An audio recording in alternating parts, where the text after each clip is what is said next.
and Dave hit the roof. Dave went ballistic, and we automatically assumed that it would have been Gutsy and Patoho and these guys, but they never really came that far up the island, and people would have noticed them. The island was 36 miles long, I think it was, but San Pedro, St. Peter, the town, was basically on the south. There was no town up north. There had been a town, I think, in the 60s or something, and a big hurricane came through and wrecked it, and so everybody basically migrated to the south of the island. Dave was livid, was absolutely livid.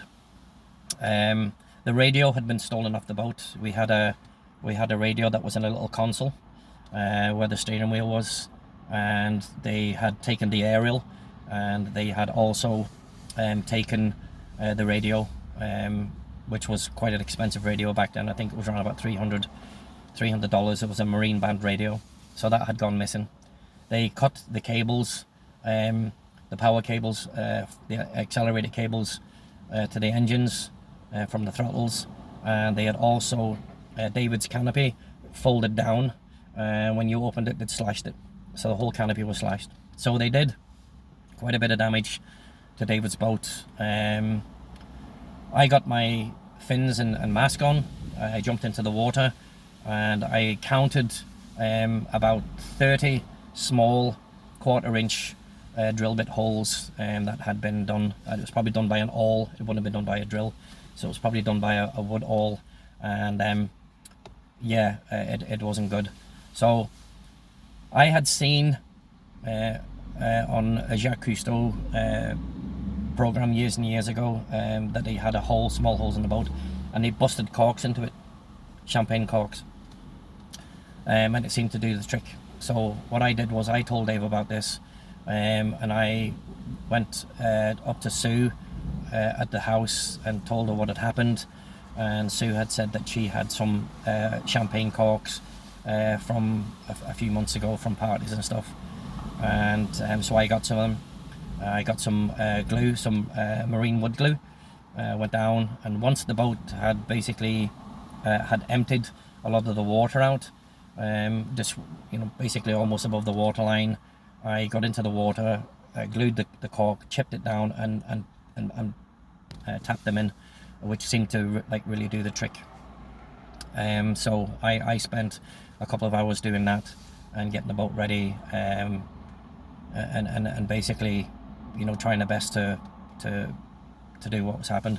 Dave got on the phone to the inspector, rang him, and he promptly, within 30 minutes, was at Dave's boat. Dave gave him the rundown as to what had happened.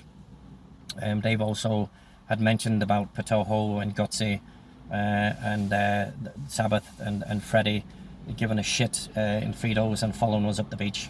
So he was going to follow up with those guys. Nothing was going to be done. Nothing was going to be done about it. We knew that there was no evidence that those guys had done anything. So Dave and I secured the boat as best we could. Dave took the canopy down. It was just a matter of undoing a couple of screws. Dave also had spare cables for the throttles, and they weren't hard to replace. And David just basically showed me, how to do it. It was a quick detach off, pull the cable through a small pipe, pull it out of the throttles, reattach the cables, put them in again, and secure that. And we put the older propellers on and cotter pins, and we got the boat running for the next day. This cloud of darkness just came over David, and I could see his eyes just went black. It was like a great white. His eyes just went black.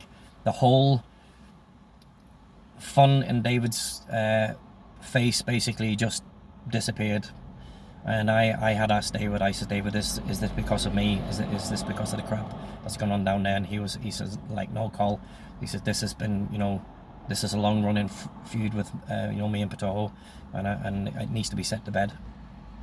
And I says, right. I said, well, we'll get this sorted out at some point. So anyway, we made sure that the boat was that the boat was secure, that everything was ready for tomorrow.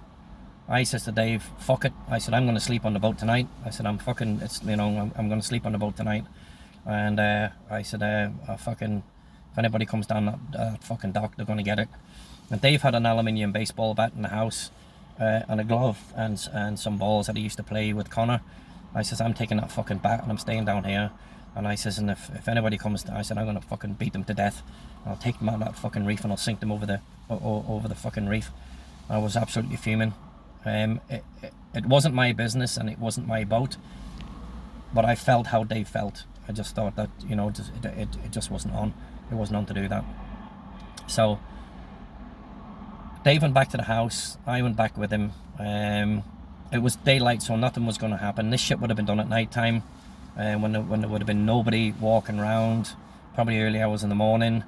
And whoever did that probably would have expected Dave's boat to be down in 10 feet of water, because that's the depth of the water where the boat was moored at the Belize Yacht Club. So Dave went up to the yacht club, spoke to the manager. I think the manager at the time was a little fat guy called Eddie. I can't remember his second name. Everybody seemed to be related down there in Belize, so it might have been Eddie Guerrero. I'm not too sure, but Eddie was okay. Eddie was all right. He was a little Belizean guy. He often frequented Sue's restaurant. He was very good friends of Sue and George. George had quite a lot of pull on the island. He was in charge of the Belize water for the island. George is very important. In fact, Sue's whole family were quite high where the politicians were concerned in the PUP.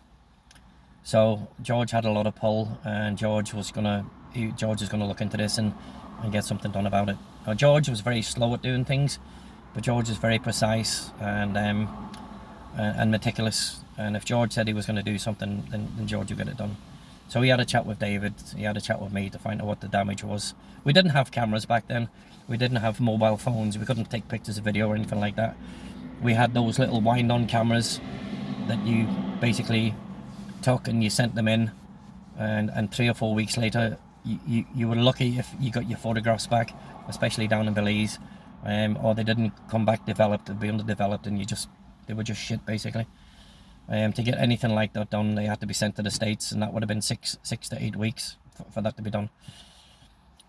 So we couldn't really prove what happened. I just told Eddie what I did, and I got down and, you know, did this and did that, and, you know, there was a serial number on the propellers. So Dave had the record of the serial numbers, and he gave them to George and he gave them to Eddie. Now, if those propellers were going to be sold around the island, okay, somebody would know about it, and it would be pretty easy to find out what's going on. But they probably would have been on somebody else's boat, or they could have been sold to somebody at the back of the island, because at the back of the island was a lagoon, and there was quite a few shady dudes that used to live over the back end. They could have been taken up to Belize and to Belize City and sold. So, you know, there was no way those propellers were going to come back again. So, but Dave always had spares. Being ex-military, Dave always had spares, and he was always ready for the unexpected. But he wasn't really ready for that, and that was just a really fucking dog shit move to do. So that was another lesson that Dave would learn from. So I slept on the boat that night. I just stayed on the dock. I didn't really sleep. It was quite breezy and windy, but it was nice. The water was nice, you know, to and fro and stuff. And I would get into the water. I would swim at night down at the end of the dock. There was a little swimming area where we took our divers to learn their skills. And I'd swim down there and sit and have a Coke and stuff. And I could see the boat from where I was. I had a sleeping bag, and, you know, I had a mozzie net if there was mozzies out and stuff like that. Dave had basically gone back to the house and was trying to source a new canopy, because the sun was quite harsh down there. I think Dave had made a couple of phone calls around the island, and within an hour or so Dave had a new white canopy, whereas Dave's canopy was blue. Dave had a second-hand one which was in good nick, and Dave paid for that, and the next morning I put the canopy on the boat, on the A-frame, and the boat was almost as good as new. The cork had done the trick. It hadn't let any water in. It was a quick fix, but it would have to be remedied properly. It would have to be, you know, refilled and refiberglassed and all that type of stuff, and repainted. But, you know, for now, the boat was secure. It was watertight, and there would be no dramas for a couple of weeks.